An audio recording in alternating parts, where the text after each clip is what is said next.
Quelque chose de nocif pour la santé se cache dans vos vêtements et vous en portez peut-être tous les jours sans le savoir. Sauriez-vous me dire pourquoi ce chemisier n'est pas élégant? La forme du col, non, elle est ronde. Il y a de petites broderies, il est en 100% coton.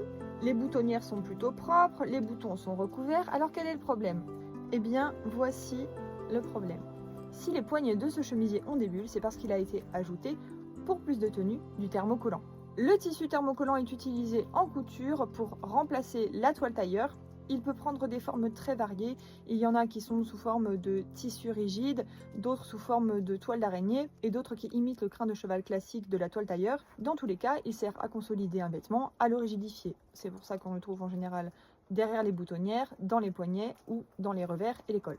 Quel est le problème avec le thermocollant? Dans thermocollant, il y a colle. Or, toutes les colles textiles sont malheureusement extrêmement nocives. Elles contiennent des solvants délétères pour la santé et libèrent du formaldéhyde sous l'action de la chaleur. C'est très simple, dans un revers de colle qui a été monté avec du thermocollant, il y a des résidus de formaldéhyde, de solvant naphta et de métaux lourds. De plus, il est très rare qu'il s'agisse d'une base de toile de coton. En général, c'est du polyester.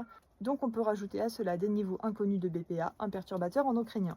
Et tout cela, ce n'est que l'aspect sanitaire, parce que le thermocollant pose aussi des problèmes esthétiques. Je viens de vous le montrer avec ce chemisier qui fait des bulles. Une fois que les bulles sont apparues, on ne peut plus retourner en arrière. Cela signifie que cela rend le vêtement jetable. Un vêtement jetable peut-il être élégant? À mon sens, pas du tout. Si vous regardez très attentivement les annonces de vêtements de seconde main, vous pouvez parfois voir sur des vêtements vintage ces petites bulles qu'il y a eu dans le col ou les poignets. Cela signifie que le vêtement a été porté plusieurs fois au pressing ou qu'il a été nettoyé plusieurs fois et que le thermocollant a commencé à se détériorer. Nous n'avons aucun recul sur la nocivité du thermocollant. En revanche, il est bien établi que les colles textiles sont cancérogènes. C'est pour cela que vous voyez cette étiquette sur les colles textiles. Ne vous laissez surtout pas avoir par les discours des marques qui prétendent que son usage est obligatoire et qu'on ne peut pas faire autrement. Le thermocollant est plus ou moins apparu dans les années 50 et a commencé à être très utilisé à partir des années 60-70. Ce n'est pas dans les années 50 ou 70 qu'a démarré l'histoire du vêtement. Je vous recommanderais donc vraiment d'éviter le thermocollant si vous souhaitez une garde-robe élégante. Vous aurez ainsi des vêtements plus durables avec un plus joli tombé, parce qu'un col tout rigide, ce n'est pas joli. Vous voyez, celui-ci n'a pas de triplure et pourtant il se tient. Plus vous allez éliminer ces petites choses de votre garde-robe et plus vous aurez un dressing de bonne qualité.